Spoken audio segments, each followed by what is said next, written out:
नमस्कार दोस्तों, भगवान गौतम बुद्ध जीवन गाथा का 5वां भाग लेकर मैं आपके सामने प्रस्तुत हूँ। इस कथा का शीर्षक है बंधन टूटे। वन में राजकुमार सिद्धार्थ अकेले घूमते फिर रहे थे। हालांकि उनकी भेंट कई साधु महात्मा से हुई और उन्होंने मनुष्य जीवन के बारे में उनसे बहुत सारे प्रश्न पूछे, लेकिन उनकी शंकाओं का समाधान न हो सका।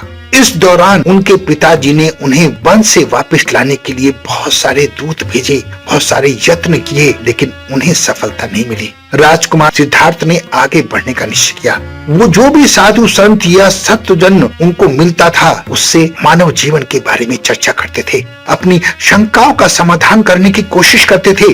और अंत में उन्हें 5 साधु एक नदी के तट पर मिले जो जप तप और ध्यान में लीन थे।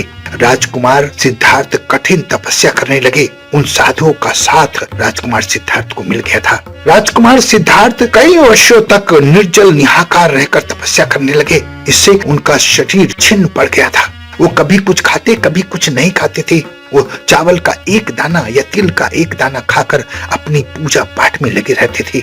उनकी तपस्या उनके लिए अभिशाप जैसी बन गई थी। उनका शरीर इतना दुर्बल हो चुका था कि उन्होंने सोचा कि इस तरह तो मैं अपनी शंकाओं का समाधान नहीं कर पाऊंगा, क्योंकि अगर शरीर ही नहीं रहेगा तो मैं तपस्या कैसे करूंगा। वो उन साधुओं के पास से उठे और एक पीपल के वृक्ष के नीचे जाकर तपस्या करने लगे। वहीं से एक गांव की एक औरत ने उन्हें देखा कि बहुत निढाल हो गए हैं, तो उन्होंने खीर लाकर उन्हें दी। वो राजकुमार सिद्धार्थ खीर खाने लगे, क्योंकि उन्होंने कहा कि शरीर में जान होगी तभी तपस्या कर पाऊंगा, तभी मैं अपने प्रश्नों का उत्तर ढूंढ पाऊंगा, तभी मैं समाधि ले पाऊंगा, तभी मैं शंकाओं का समाधान कर पाऊंगा, तभी मैं तपस्या का असली हल क्या है, मेरे घर से निकलने के मकसद को पूरा कर पाऊंगा। वो औरत जैसे ही उनके लिए खीर बनाकर लाई, उन्होंने खीर खाना आरंभ भी किया था कि वो 5 साधु उस पीपल के वृक्ष के नीचे आ गए और उन्होंने कहा कि ये व्यक्ति क्या पूजा पाठ करेगा, ये तो खाने का प्यासा है, ये तो खाने में लीन है। और वो राजकुमार सिद्धार्थ को वहीं छोड़कर चले गए, क्योंकि राजकुमार सिद्धार्थ समझ गए कि भूखे पेट रहकर ज्यादा दिन तक जीवित नहीं रहा जा सकता। इससे तपस्या क्या होगी, समाधान कैसे मिलेगा।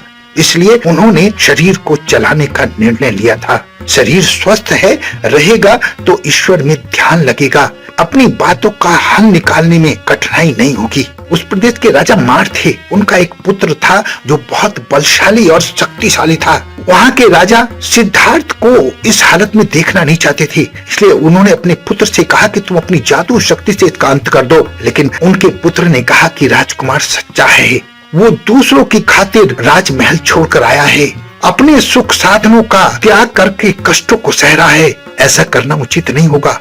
और उन्होंने पिता की चेतावनी को अनदेखा कर दिया। राजा मार को बहुत निराशा हुई, लेकिन फिर भी उन्होंने अपनी दुष्ट योजनाएं छोड़ी नहीं। उनकी 3 पुत्रियां थी जो बहुत सुंदर थी। उन्होंने उन तीनों पुत्रियों को राजकुमार के पास भेजा। वो तीनों पुत्रियां राजकुमार के पास गईं और राजकुमार से कहने लगी कि तुम अपना जीवन बर्बाद क्यों कर रहे हो, तुम हमारे साथ राजमहल में चलो और हम तीनों मिलकर तुम्हारी सेवा करेंगे। लेकिन उन तीनों बहनों का असर भी राजकुमार सिद्धार्थ पर नहीं हुआ और वो तीनों बहनें अपने राजमहल में वापस आ गईं, क्योंकि राजकुमार सिद्धार्थ की ये ध्यान मग्न को वो तोड़ नहीं पाई थी। उन्हें वापस लाने का प्रयास में वो सफल नहीं हो पाई थी। आज की कथा यहीं तक। नेक्स्ट एपिसोड में फिर मिलते हैं। जय भगवान गौतम बुद्ध।